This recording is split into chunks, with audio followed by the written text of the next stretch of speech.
Hello, I am Sean with Intergalactic Tea, and I'm going to be talking about cold brewing tea today. It's a great way to brew tea. It's easy, it's very forgiving, you get less caffeine, there's also less bitterness, and less tannins get pulled out. So if you have a tea that is less forgiving for hot brewing, try cold brewing it and see how it is. So it's pretty simple. Put tea in a container, put water in it, and then let it sit overnight in the refrigerator, and then next morning you've got some cold brewed tea.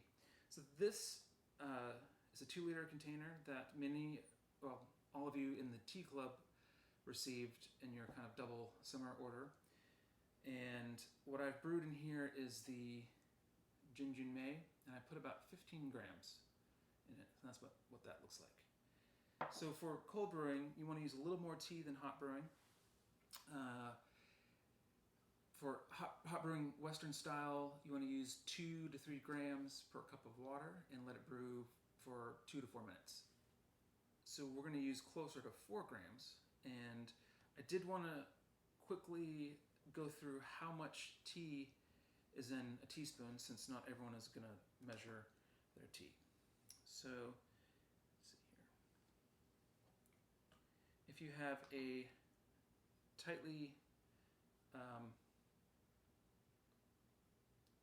tea where it's pretty compact, like our intergalactic green, you use a teaspoon and a kind of a heaping teaspoon there, and that gives me 2.4 grams. So that is just the right amount for doing 1 cup of hot tea, and so I would just double that amount for cold brewed tea here. And for a twisted style tea, you're going to use 1 tablespoon, and so that looks about like that. And so we've got 2.4 grams again, so that's where you're going to get with your tablespoons and teaspoons.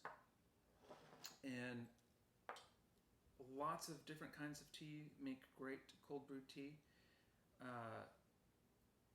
Green teas in general are going to be good. Black teas in general. Roasted oolongs. I wouldn't use spring style taekwonyens, but a nice Wui oolong or Dansong oolong really makes wonderful cold brewed tea, and so I'd highly recommend those. So I'm going to brew some tea in this. Like I said, you don't need to have this fancy thing. I mean, I sell them, so, buy one. But if you have just a mason jar, that works great. So I've got about 8 grams of the Dansong here. I'm just going to dump that in there. You can see how much that is there. And then I will add water. And this is about a little over 2 cups this holds, so I'll just dump some water in there. And that's a hair over 2 cups of water. And I will seal it up and then put it in the refrigerator, and tomorrow morning I'll have some really wonderful cold brewed tea. Another method would be to use hot water and then chill the tea. So that's kind of like regular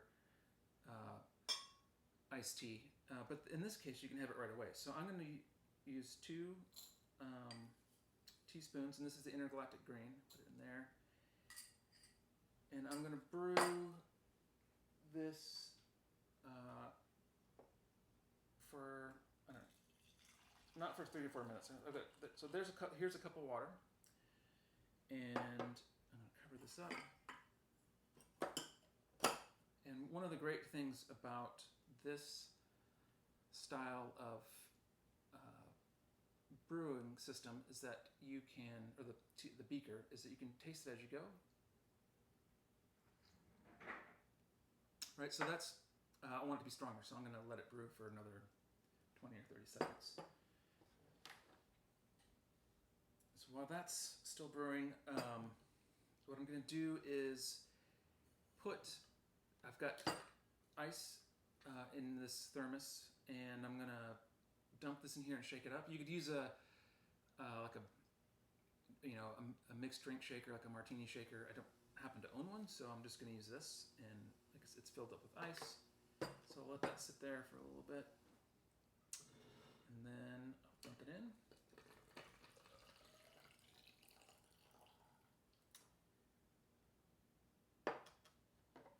You don't want to let it sit there too long because it's going to melt all the ice. So shake that up a little bit, and then I have another cup with ice in it.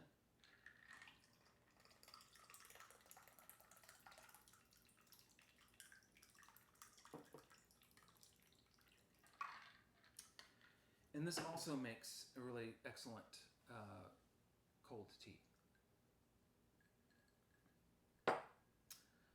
It's really good.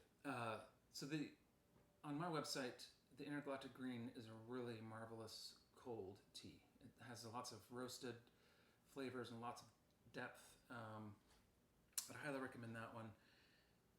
I did want to talk about one more thing. So this tea is not as strongly flavored as, say, the Jinjunmei. And so you might want it stronger.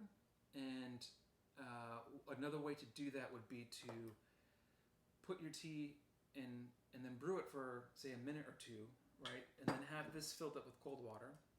And you brew it, you get it going in here, you dump it in the cold water, make sure you don't, this glass will crack if it gets too, if you dump boiling water in it. But and you can, and then get it kick-started in this, and then cold brew. So that's another thing that you can do. I think that's everything I wanted to talk about. Feel free to email us at, go to our website, and our email address is there, and it's also below this video. If you have any questions about brewing tea or any questions about tea, one of our things is we offer a personalized subscription service. You can join the tea club and just get whatever we send you, or you can join and have a modified tea club. Like you could just send me Japanese teas and that's all you'll get. Anyways, thanks for watching, and hope to hear from y'all soon. Bye.